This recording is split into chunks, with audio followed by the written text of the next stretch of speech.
क्या पश्चिम बंगाल में शरिया कानून लागू होने जा रहा है? अब आप सोच रहे होंगे शरिया वो भी पश्चिम बंगाल में। ये आरोप भारतीय जनता पार्टी लगाती हुई नजर आ रही है, लेकिन आखिर ये आरोप पश्चिम बंगाल सरकार पर क्यों लग रहे हैं, इस रिपोर्ट में देख लीजिए।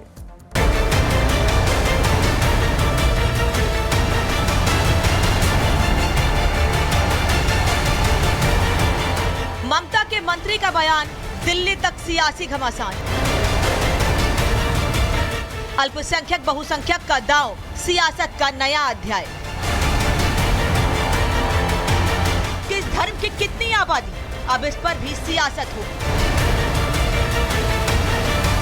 मुस्लिमों को लेकर अक्सर ही नेताओं की ओर से बयानबाजी की जाती रही है। अब एक बार फिर से पश्चिम बंगाल के कैबिनेट मंत्री ने ऐसी बात कही जिससे बंगाल की राजनीति में बवाल मचा है।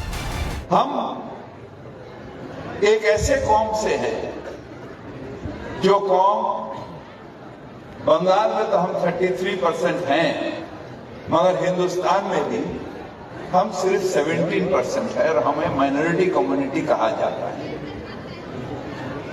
मगर हम अपने आप को माइनॉरिटी नहीं सोचते हैं।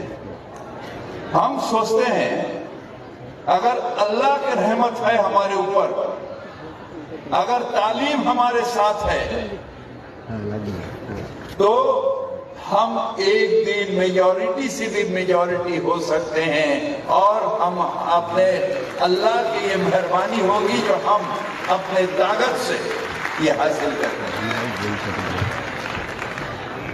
हमारे कौम बहुत सारी जगह हम देखते हैं, कुछ भी होता है तो मोमबत्ती भी छील करते हैं। We want justice, we want justice. हम कहते हैं मिছিল करके जस्टिस मांगने से नहीं होगा। अपने औकात, अपने रुतबा ऐसे जगह पर बढ़ा जो तुम खुद जस्टिस देने के लायक होगे, जस्टिस मांगोगे नहीं। तो चलिए बड़ी खबर उस बीच मिडिल ईस्ट से आ रही है, जहां पर आपको बता दें इजराइल ने सीरिया पर भीषण बमबारी की है। देर रात इजरायली सेना ने सीरिया के तटीय इलाकों को अपना निशाना बनाया है। आईडीएफ का यह दावा है कि उसने कई सेना और हथियारों के ठिकानों को निस्तानाबूद कर दिया है। तो देर रात जबरदस्त सीरिया दहला है और आईडीएफ ने इस बात को लेकर पुष्टि की है कि उसने सीरिया को तगड़ा नुकसान पहुंचाया है। देर रात जमकर बमबारी की गई और ये दो तस्वीरें आईडीएफ के सीरिया पर जोरदार प्रहार की।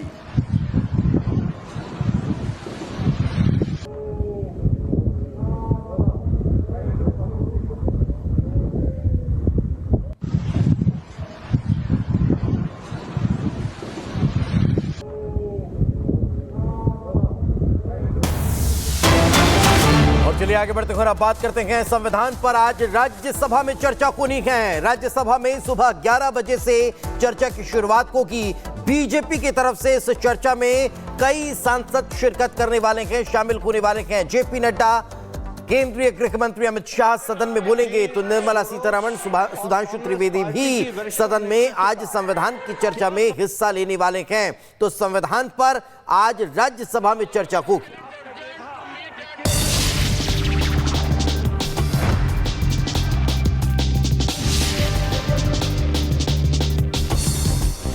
संविधान पर आज राज्यसभा में चर्चा सुबह 11 बजे। चर्चा में बीजेपी की ओर से कई सांसद होंगे शामिल। जेपी नड्डा, अमित शाह सदन में बोलेंगे, निर्मला सीतारमण, सुधांशु त्रिवेदी को भी मौका। महाराष्ट्र में महायुति कैबिनेट का विस्तार हुआ। राज्यपाल ने 39 विधायकों को दिलाई मंत्री पद की शपथ। CM Fadnavis, deputy CM Eknath Shinde और अजित पवार भी रहे मौजूद।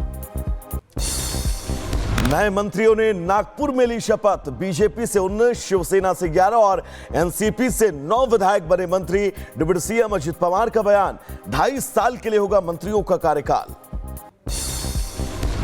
शपथ लेते ही फडणवीस की नए मंत्रियों को चेतावनी, बोले हम सभी मंत्रियों के प्रदर्शन का ऑडिट करवाने जा रहे हैं, अगर नहीं हुआ काम तो की जाएगी छुट्टी।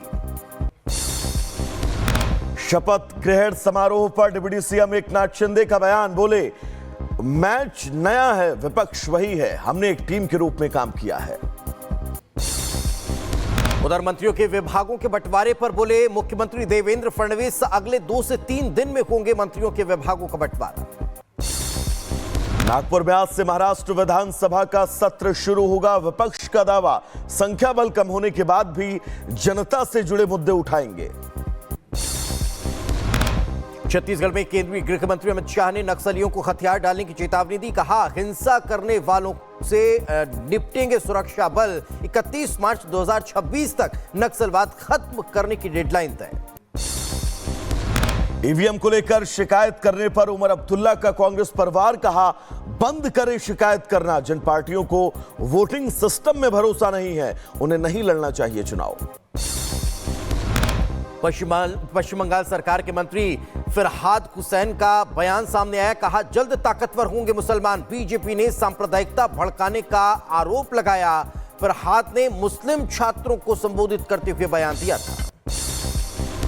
बीएसपी सुप्रीमो मायावती ने एक देश एक चुनाव का किया समर्थन। बोली, एक देश एक चुनाव से होगा फायदा। सभी पार्टियों से दलगत राजनीति से ऊपर उठकर समर्थन करने की अपील भी की है। आज से उत्तर प्रदेश विधानसभा का शीतकालीन सत्र 17 तारीख को पेश होगा अनुपूरक बजट। उत्तर प्रदेश में विधानसभा सत्र को लेकर बीजेपी की बड़ी बैठक। डिप्टी सीएम ब्रजेश पाठक का बयान, बैठक में सभी विषयों पर चर्चा। हमारी जिम्मेदारी प्रदेश को विकास और कानून व्यवस्था में 1 नंबर पर लाना है। वक्फ बिल को लेकर मौलाना मदनी ने फिर उगला ज़हर। सरकार पर लगाया झूठ बोलने का आरोप। बोले, जिन्होंने हमारे मजहब को मिटाने के लिए तीर चलाए वो मिट गए। मुंबई के दादर इलाके के बजरंग दल ने किया शक्ति प्रदर्शन। शौर्य प्रदर्शन में 10,000 से ज्यादा कार्यकर्ता शामिल। बांग्लादेश में हो रहे हिंदू पर अत्याचार के खिलाफ प्रदर्शन। दिल्ली विधानसभा चुनाव के लिए आम आदमी पार्टी की फाइनल लिस्ट जारी हुई। 38 उम्मीदवारों के नामों का किया ऐलान। नई दिल्ली से अरविंद केजरीवाल और कालकाजी से आतिशी लड़ेंगी चुनाव। संभल में दशकों बाद खुले मंदिर में डीएम और एसपी ने की पूजा। शिवलिंग और कुएं की कार्बन डेटिंग के लिए डीएम ने एएसआई को पत्र लिखा है। संभल में बिजली चोरी और अतिक्रमण पर डीएम का बयान सामने आया। कहा, बिजली चोरी के मामले में अब तक दर्ज हुई है 46 एफआईआर। अतिक्रमण विरोधी अभियान को लेकर हुई मुनादी। 6 टीमों के साथ 6 बुलडोजर तैनात हैं। मैनपुरी में भू माफिया के खिलाफ चला अभियान। 1 दर्जन से ज्यादा जमीनें कराई गई कब्जा मुक्त। ग्राम पंचायत की जमीन पर कब्जा कर रखा था। किसान संगठनों का आज कई राज्यों में ट्रैक्टर मार्च। पंजाब के किसान और कांग्रेस के अध्यक्ष भूख हड़ताल पर बैठेंगे। जौनपुर की अटाला मस्जिद पर आज फैसला। सर्वे कब और कैसे होगा, इस पर फैसला। सीनियर डिवीजन कोर्ट सुनाएगी फैसला। जयपुर में कोचिंग सेंटर में गैस लीक होने से 12 से ज्यादा छात्र छात्राएं बेहोश हो गए। अस्पताल में कराया गया भर्ती। जयपुर के महेश नगर थाना क्षेत्र के गोपालपुरा की घटना। कोचिंग सेंटर में छात्राओं के बेहोश होने के बाद छात्रों का फूटा गुस्सा। कोचिंग सेंटर के बाहर छात्रों ने दिया धरना। जयपुर के एसडीएम ने छात्रों से बातचीत की है। उधर बुलंदशहर में केमिकल फैक्ट्री के बाहर कचरा जलाने का वीडियो वायरल हुआ। खुले में जलाया जा रहा था कचरा। जहरीले धुएं की वजह से वातावरण प्रदूषित हुआ। उत्तर प्रदेश के अलीगढ़ में कार समेत नहर में गिरा